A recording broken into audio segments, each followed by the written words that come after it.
This week, I sit down with David S. Goyer and Mohen Leo to talk about Vader Immortal. And we show you how... That's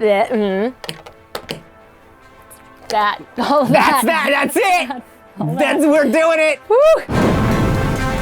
This is the Star Wars Show from the Lucasfilm headquarters in San Francisco. Here's your hosts, Andy and Anthony. Hello, and welcome to the first ever 114th episode of the Star Wars Show. And what a celebration do we have planned for you this week?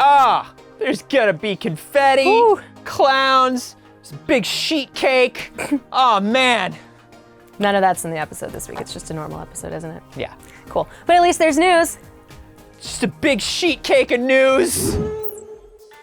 New York Comic Con is taking place this weekend, and while there may not be a film or TV Star Wars panel present during the show, StarWars.com will have a panel celebrating the launch of our Star Wars stories. The panel is set for Friday, October 5th from 1:45 to 2:45, and will feature host Jordan Hembrow, a few guests from the series, as well as Matt Martin from the Lucasfilm Story Group to discuss the series and hear your Star Wars stories. There are also panels planned for Hasbro Star Wars, a Lucasfilm publishing panel, a Disney Lucasfilm celebration of female writers, as well as a Women of the Galaxy discussion. For more information about all the Star Wars related panels coming to NYCC, check out starwars.com/SWS. If you've ever wanted to bring a little bit of Darth Vader's home into your own, then you might want to consider grabbing LEGO's brand new Vader's Castle set. The set contains 1,060 pieces and 5 minifigs, including Vader, Bacta-Tank Vader, 2 Royal Guards, and an Imperial transport pilot. The set retails for $129.99 and is available exclusively on Amazon.com for pre-order beginning tomorrow. Finally this week, Star Wars Resistance debuts Sunday on the Disney Channel with a 1-hour special. Earlier this week, Lucasfilm set up an exclusive screening of the debut for a few lucky fans, and wouldn't you know it, the Star Wars Show is there making content for the internet as we do with this program. Please, enjoy this content. Tent if you're a cool hip teen. Please, enjoy this tent. I don't know. Quality tent, fam. Now that you say it that way.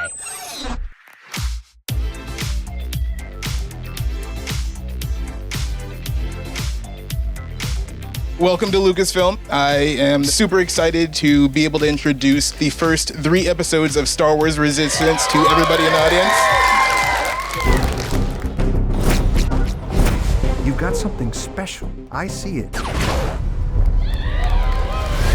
I thought it was really cool. I was really impressed. That was really funny. I'm hooked on Kaz and his goofiness. That's how I was when I was in my 20s. I loved Niku. He's just a fun and adorable character. He's awesome. Niku does not disappoint. I like Tora and Tam. I'm hoping that the female characters will have a lot of space. I cannot wait for more to happen. I was excited to see the New Republic and the Resistance together. That's something that is not really on the books. It will be exciting to see what is it that these people were doing. I like the idea of having the opportunity to see the relationship between Poe and Leia. So you actually get to see that. It was nice to see familiar species that haven't really seen in the new movies. This is going to really bring in a new generation. The animation was beautiful and I really loved it. Time to start the big race. The voice of the racing, the big announcer, was the same guy as Fotis and Bede from the pod race. Isn't that super cool? It's like super cool.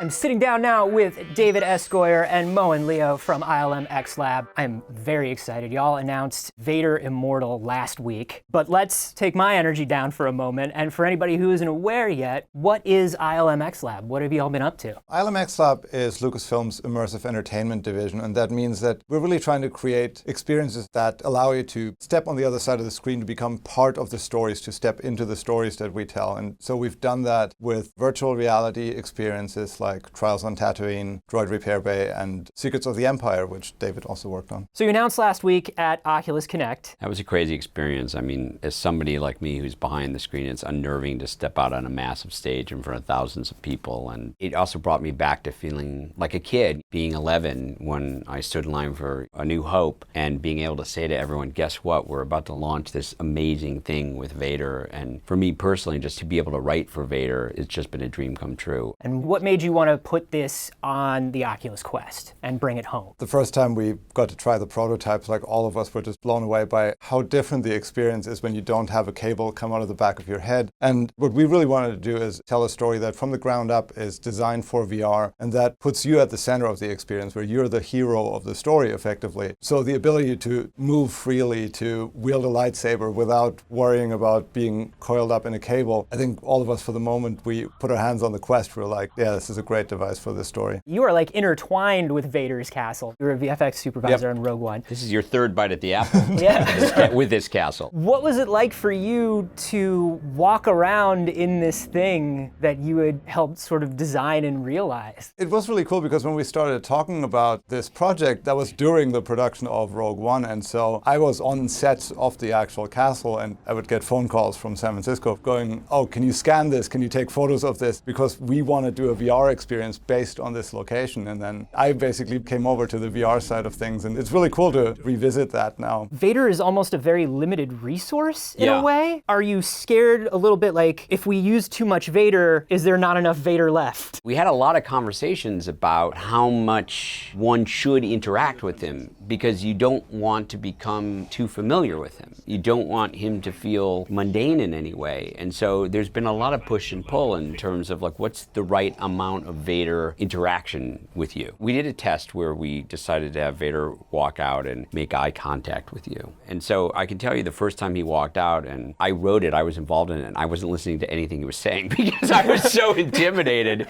that it was just like, okay, we had to recalibrate everything. So you're working with this massive character. You're in the Star Wars galaxy. How did you sort of work alongside the other teams at Lucasfilm to make this happen? And is this something that we can sort of consider, I don't want to throw down the word, but I'm going to throw down the word. Is Vader Immortal canon? Vader Immortal is canon. And you have to wait because there's a large siren that we play. We still are working really closely with the Lucasfilm Story Group. It's an ongoing, active relationship with them. And I can tell you that some of the things that we developed for this story are already filtering into other stories in other mediums. Can you tell me when Vader Immortal takes place? In between Revenge of the Sith and before A New Hope. It's an interesting period in his life that hasn't really been explored all that much. So we don't have an exact date for the Oculus Quest yet. We know it's next year. Do we know when Vader Immortal is coming out in relation to the Oculus Quest? Episode 1 is coming out at the same time. Be a launch title for Oculus Quest. Excellent. Well, David, Mohen, I am very excited. Thank you so much for sitting down with us.